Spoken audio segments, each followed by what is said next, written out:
రఘురామకృష్ణరాజు గారు ఏంటి ఎప్పుడు వివాదాల్లో మునిగి తేలుతా ఉంటారు ఎందుకు? దళితుల సమస్య ఏదో వచ్చినట్టుంది. మీ దళితుల ఓట్లు అక్కర్లేదా అనేదా మీ అభిప్రాయాలు? వన్ వర్డ్ లో చెప్పాలి. జగన్మోహన్ రెడ్డి ఫస్ట్ జగన్మోహన్ రెడ్డి, చంద్రబాబు నాయుడు, పరిణితి చెందిన రాజకీయ నాయకుడు, పవన్ కళ్యాణ్, మోదీ, రేవంత్ రెడ్డి, కేసీఆర్. వ్యక్తిగతంగా ఆయన అంటే నాకు చాలా ఇష్టం. చివరిది చాలా ఆశ్చర్యకరమైనటువంటి వ్యక్తి రఘురామకృష్ణరాజు గారు. చాలా చాలా సంతోషంగా కలవడం. నాకు కూడా సతీష్ బాబు గారు లాంగ్ ఇలాంటి సీనియర్ జర్నలిస్టులతో కూర్చొని చాలా సంవత్సరాలు అయిపోయాయి. ఇక్కడే ఇంట్లో ఇంతకుముందు ఇక్కడ పార్టీలో కూడా జూబ్లీ హిల్స్లో కూడా చేశాను. జూబ్లీ హిల్స్లో. రఘురామకృష్ణరాజు గారు ఏంటి ఎప్పుడు వివాదాల్లో మునిగి తేలుతూ ఉంటారు ఎందుకు? ఏంటి ఇప్పుడు ప్రస్తుతం ఉన్నటువంటి లేటెస్ట్ టాపిక్ ఏంటి? వివాదం, దళితుల సమస్య ఏదో వచ్చినట్టుంది, కత్తి తిప్పుతున్నారు.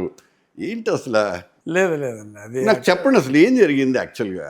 Just viewers should know. అంటే ఇప్పుడు గతంలో అంటే సుమారు ఒక 14 నెలల క్రితం నా నియోజకవర్గంలో ఈ ఒక వ్యక్తి చాలామంది మీద ఎస్సీ అట్రాసిటీ కేసులు పెట్టడం జరిగింది. అతని పేరు జోసెఫ్. సో చాలా ఫ్రీక్వెంట్గా ఈ కేసులు పెట్టడం, చాలామందిని బెదిరించడం ఇవన్నీ నా దృష్టికి వచ్చినప్పుడు, సో నేను పేరు చూస్తే జోసెఫ్ అని ఉంది, మరి బహుశా క్రిస్టియన్ అయ్యిండొచ్చేమో, మరి క్రిస్టియన్స్కి ఇన్ని ఎస్సీ కేసు పెట్టే అర్హత లేదు. జోసెఫ్ అంటే క్రిస్టియన్. అదే అంటే కొంతమంది పెట్టుకోవచ్చు, మామూలు వాళ్ళు కూడా పెట్టుకోవచ్చు. స్టాలిన్ అని కూడా కొంతమంది పెట్టుకుంటూ ఉంటారు, communism. Christian he need not be అన్న అలా. సో అసలు చెక్ చేద్దామని చెప్పి ఆ స్కూల్ రికార్డు చూస్తే క్రిస్టియన్ అనే ఉంది చిన్నప్పుడు స్కూల్లో. సో తర్వాత కాలేజ్ రికార్డ్ చూసినా కూడా క్రిస్టియన్ అనే ఉంది. ఓహో, ఇతను క్రిస్టియన్ అయితే ఎలిజిబిలిటీ నాకు తెలిసినంత వరకు రాజ్యాంగం ప్రకారం లేదు అని కొంచెం డీప్గా అతని వయసు ఎంత అని అడిగితే ఏదో 60 పైనే ఉన్నాయంటే, సో తల్లిదండ్రులు ఉండే అవకాశం కొంచెం తక్కువ ఉంది కాబట్టి తల్లిదండ్రులు ఉన్నారా లేరా, ఒకవేళ లేకపోతే క్రిస్టియన్ సాంప్రదాయం ప్రకారం పూడ్చిపెట్టారా లేక హిందూ సాంప్రదాయమా అన్నది కనుక్కోమంటే ఆ క్రిస్టియన్ సెమెట్రీలో మంచి గ్రానైట్తో శిలువ బొమ్మలతో సమాధులు కూడా స్పష్టంగా ఉన్నాయి. అనుకోకుండా ఆ ఊర్లో ఆ చర్చికి కూడా అతను ఒక సెక్రటరీగా ఉన్నాడు. ఈ కంప్లైంట్ జోసెఫ్ అనే వ్యక్తి. సో ఇవన్నీ వివరాలతో కలెక్టర్కి కంప్లైంట్ ఇవ్వడం జరిగింది. So after 3 interviews with him ఇవన్నీ ఫ్యాక్ట్స్ వెరిఫై చేసి మళ్ళీ వాళ్ళు కూడా కాలేజు స్కూల్కి వెళ్ళి పాత రికార్డ్స్ అన్నీ రీవెరిఫై చేసి, చదువుకున్న స్కూలు కాలేజు అన్నీ వెరిఫై చేసి ఇతను క్రిస్టియన్నే అని ప్రూవ్ అయిన తర్వాత అతని సర్టిఫికేట్ని రద్దు చేయటం జరిగింది. ఒకసారి సర్టిఫికేట్ రద్దు అయితే అతను పెట్టిన కేసులు కూడా ఆటోమేటిక్గా, సపోజ్ ఇప్పుడు ఏదన్నా కొట్టారు అన్నాడు అనుకోండి, దొమ్మి కేసు ఉంటుంది, బట్ ఎస్సీ అట్రాసిటీ కేసు అయితే వర్తించదు. సో అది ఎప్పుడో జరిగింది. సో దానికి ముందు నా మీద ఒక 6 to 7 ఎస్సీ అట్రాసిటీ కేసెస్ నేను ఆంధ్ర బహిష్కరణకి గురైనప్పుడు ఢిల్లీలో ఉన్నప్పుడు కూడా నా మీద fake SC atrocity cases register చేయడం. రెడ్డి గారు ముఖ్యమంత్రిగా ఉన్న సమయంలో నా మీద ఒక 6 to 7 కేసెస్ ఉన్నాయి. నేనేదో కోర్టుకు వెళ్ళి మళ్ళీ స్టేలు తెచ్చుకొని చాలా ఇబ్బందులు పడ్డా. అప్పుడు కూడా నా మీద పెట్టింది మెజారిటీ ఓన్లీ కన్వర్ట్ అయిన వాళ్ళే. వాళ్ళ పేర్లు కూడా కెనడీ అని, జార్జ్ అని ఇలాగే ఉన్నాయి. సో